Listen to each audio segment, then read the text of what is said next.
السلام علیکم ویورز، خبر یہ ہے کہ مفتی منیب الرحمان صاحب کو روحت ہلال کمیٹی کی چیئرمین شپ سے ہٹا دیا گیا ہے۔ آج بات کریں گے مفتی منیب الرحمان صاحب کے حوالے سے۔ حضرت مولانا مفتی منیب الرحمان صاحب 8 فروری 1945 کو تحصیل اگی ضلع منصیرہ ہزارہ ڈویژن میں پیدا ہوئے۔ آپ کے والد ماجد کا نام قاضی حبیب الرحمان تھا۔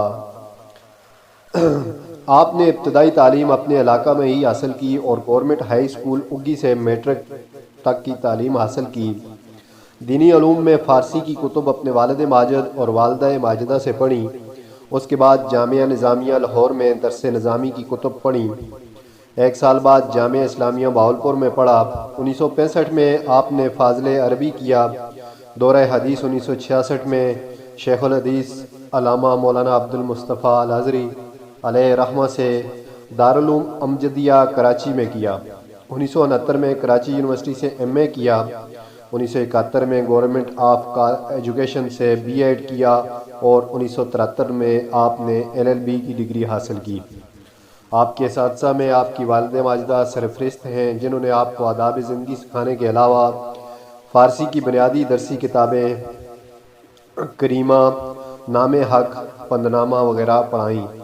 علاوہ ازیں جن اساتذہ سے آپ نے علوم اسلامیہ کا فیض حاصل کیا، ان میں سے چند کے نام علامہ قاضی حبیب الرحمان صاحب آپ کے والد ماجد تھے، حضرت مولانا مفتی عبدالقیوم ہزاروی صاحب ناظم اعلیٰ جامعہ نظامیہ رضویہ لاہور، حضرت علامہ عبد المصطفیٰ الازہری صاحب شیخ الحدیث دارالعلوم امجدیہ، جسٹس ریٹائرڈ ڈاکٹر علامہ مفتی سید شجاعت علی قادری، مفتی دارالعلوم امجدیہ کراچی، بانی معتمم دارالعلوم نعیمیہ کراچی۔ حضرت مولانا مفتی منیب الرحمان صاحب نے بہت ساری کتابیں بھی لکھی ہیں۔ ان میں سے سرفہرست جو ہیں وہ یہ ہیں: تصنیف و تالیف ترمیم، خلاصہ تفسیر، تفسیر سورہ نساء، تفہیم المسائل، قانون شریعت، آئینہ ایام، زکوٰۃ، اصلاح عقائد و اعمال، روحت ہلال اور دیگر کئی کتابیں آپ نے تحریر فرمائی ہیں۔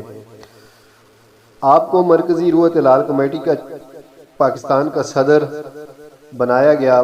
19 سال قبل کی بات ہے۔ تنظیم المدارس اہل سنت پاکستان کے بھی آپ صدر رہ چکے ہیں۔ دارالعلوم نعیمیہ کراچی، پروفیسر جناح یونیورسٹی برائے خواتین کراچی، جنرل سیکرٹری اتحاد تنظیمات بین المدارس، پروفیسر منیب الرحمان فاروقی جامعہ اردو اور انٹرمیڈیٹ تعلیمی بورڈ کراچی کے ایک رکن بورڈ کے طور پر بھی کام کرتے رہے ہیں۔ حضرت مولانا مفتی منیب الرحمان صاحب کی یہ صفت تھی کہ وہ اپنے مسلک کے علاوہ دوسرے مسالک کے لوگوں سے بھی اچھے مراسم رکھتے تھے، اور کبھی بھی انہوں نے محض اپنے مسلک کے لیے بات نہیں کی۔ ہمیشہ انہوں نے انفرادیت کی بات نہیں کی، ہمیشہ انہوں نے اجتماعیت کی بات کی ہے اور مسلمانوں کو جوڑنے کی کوشش کی ہے۔